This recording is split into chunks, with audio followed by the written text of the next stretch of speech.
I'm Manouk Akopyan. Thank you for tuning in, and thank you to our partners, personal injury attorney Nelson Gavorkian. Hi, everyone. I am joined by Brandon the Cannon Adams, who's getting to return to the ring November 22 against Andreas Katsurakis at the Corey Studios in Atlanta, Georgia.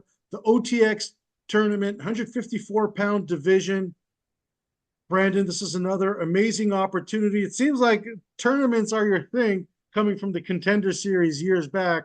But this one specifically, your third fight this year, things have been going your way.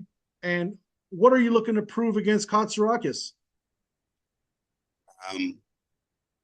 To be honest, I was never here to prove anything towards the contenders or the combatants that was a part of the tournament. It was more so to myself to prove that I am one of the top fighters in today's time, and that I am one of the best fighters in today's time. You know, to get in the ring and fight against the best. I had a lot of setbacks, a lot of layoffs that wasn't within my power. And every time things was in my power, I was in the ring and I performed. And this will be no different. I'm better than I once was.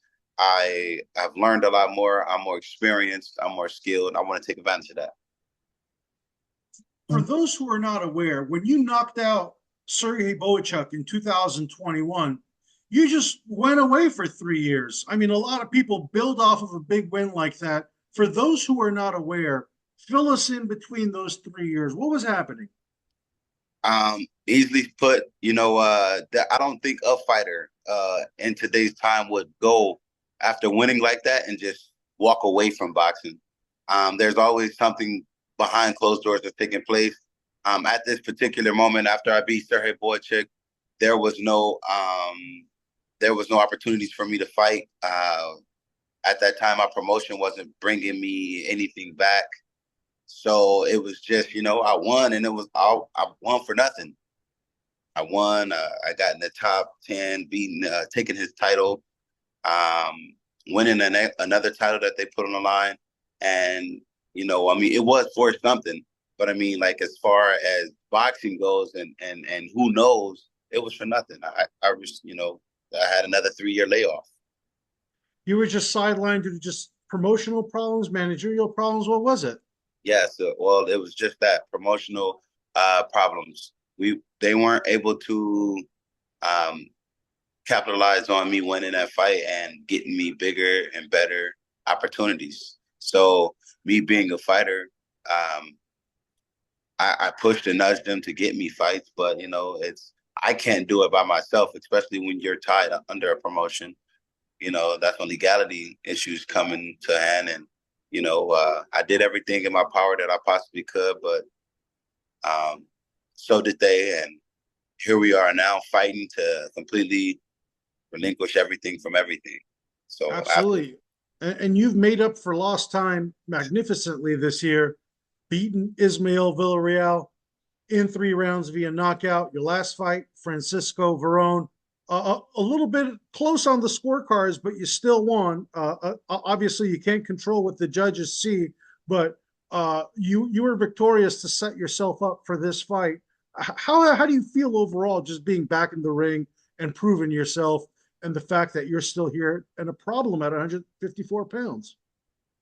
It's where I belong. I belong in the ring. I don't belong on the sideline. I don't belong being one of those guys who's trying to use his platform to talk himself up, to try his absolute best to get fighters. No knock towards whomever do so.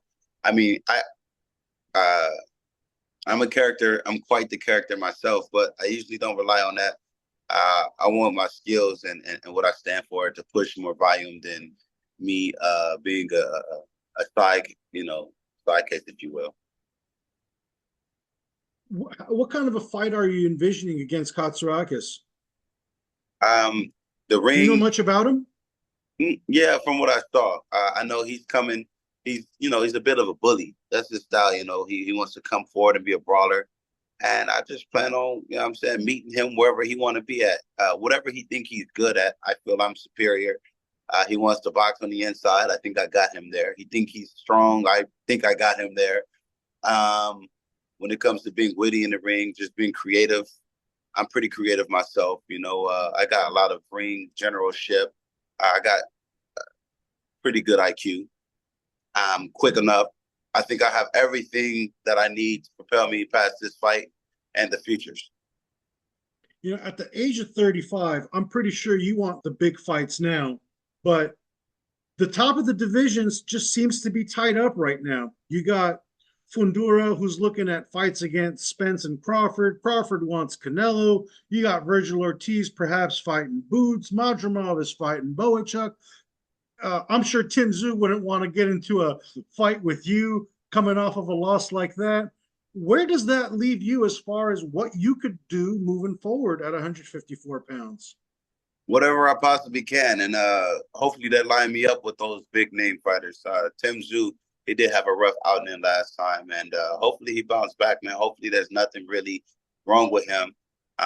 There was almost an opportunity for he and I to fight back when, like a year or two back. It didn't go through. It was supposed to have been in Australia. And I was really looking forward to fighting him because I do believe that Tim Tszyu's a good fighter. I won't ever say I don't think he isn't a good fighter. I think this time around, man, I don't know what happened between that elbow and the recovery from the elbow and then the game plan into this fight and wanting to prove, that he's a top fighter. Something went wrong, and hopefully he bounced back because I like Tim Tszyu. I like fighters, man, because we fight. We put all that we have on the line. We try to figure out how to become the best. So, absolutely. And just looking at the division right now, a lot of fresh new faces. Who do you think is the number one top dog in the division? it's hard for me to say, man, because if you want me to be quite honest, I don't watch too much of us in our division because, things change. And I never want to get myself psyched up on watching anybody that I could potentially fight. It's the craziest thing ever, man, is TV had put a spell on me. It makes me believe that people are something that they aren't. So when I watch them on TV, I get, all the jitters and goosebumps like, oh, snap, man, they're super quick. They're like, superheroes. They got the super speed, the super power. And then when I see everybody in person, it just kind of brings a reality to me. So for the most part, I watch everybody that aren't in my division or aren't close to my weight. And just wait for an opportunity for the call to be able to fight them because I don't like to focus on nobody, but my team and the folks at my gym for us to get better. Gotcha. I'll ask you anyway. Not sure if you've seen it. Did you see Bohachuk Virgil Ortiz? Who do you think won that fight? If you saw it, I purposely didn't watch that fight because I thought hands down that Bohachuk would have won. A lot of people, believe that champions don't lose that way. There's a lot of, the other side of boxing that people don't like that help propel Virgil to get his, win. But I know, firsthand, I know Serhii Bohachuk is a tough customer. I know he's very tough, and he comes forward. And the same fight he kind of brought towards me, he brought towards Virgil. And I didn't watch the fight. Like I said, man, I try my best not to watch my division because my division tends to put a hope, a spell to make me believe that people are what they aren't. And I would like to see firsthand, I want that opportunity for myself to see how great people are because I want people to see firsthand how great I am. and also, again, you say you don't watch, but I'm not sure if you watched it. Terrence Crawford and Israel Madrimov. Did you get a chance to watch that one? Oh, I didn't. No. But Okay. I did too watch back when Errol and Crawford fought at 47. I Right. did. But yeah, for the most part, I do try to stay clear from watching 154 fights until I move back to 60, if that's in the future for me and my team. Mm-hmm. You've obviously fought at 160 pounds for quite an extensive period of your career. You beat Shane Mosley Jr., who has had a resurgence in recent years. So that win is looking very good on your resume. Are you just 160 pounds? It's a weaker division, but a lot of guys are looking to build their names and separate themselves from the pack.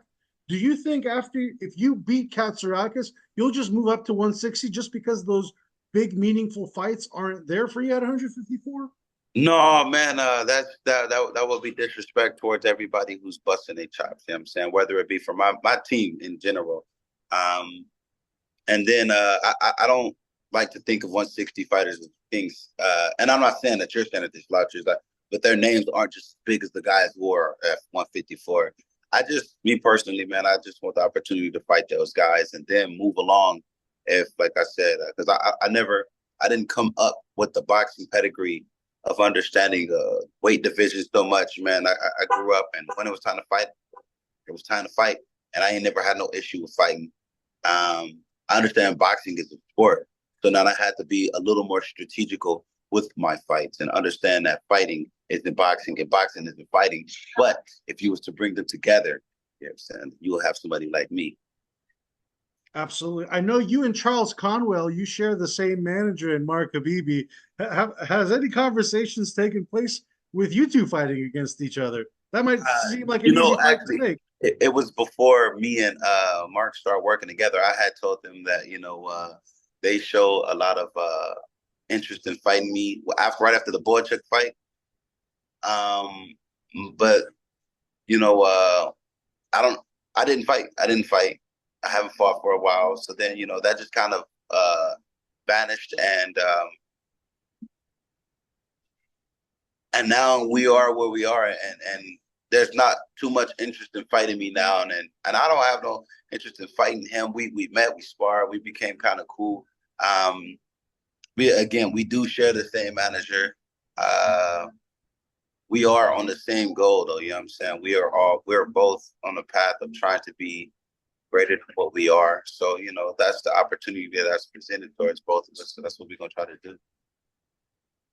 Absolutely. And, you come from quite a little bit of a reality TV background in The Contender. We got reality TV at its finest this weekend, Mike Tyson versus Jake Paul. A lot of opinions about this one. I'm sure you grew up watching Mike. You see what Jake is doing now. What are your opinions about the fight? Honestly, man, I have zero opinions about the fight. I don't have any opinions on that fight. I just hope it's a good fight. I know age is a thing. Everybody's like, but Mike Tyson has muscle memory and all of these things, and that's fine. Every older man has muscle memory if they've done something long enough. But boxing is a dangerous sport. So, and Mike Tyson is one of my legends. He's somebody I've always looked up to. Jake Paul is an eager fighter, who's looking to do things that people have never done before. Just try to shock the world with opportunities that he's given himself. He's got an opportunity to fight a man who's, how old is Mike Tyson? 60 something? He'll be 58. Excuse me. I stand very corrected. A young 58. Hopefully he doesn't, come after me for saying. But, I just want to respect age. I want to respect Tyson's youth, and I want to respect that Jake Paul has the opportunity to train like all day, and he has the resources to train with the tip top fighters in the whole, the tip top trainers, and then get that LeBron James kind of recovery. He can afford to do that.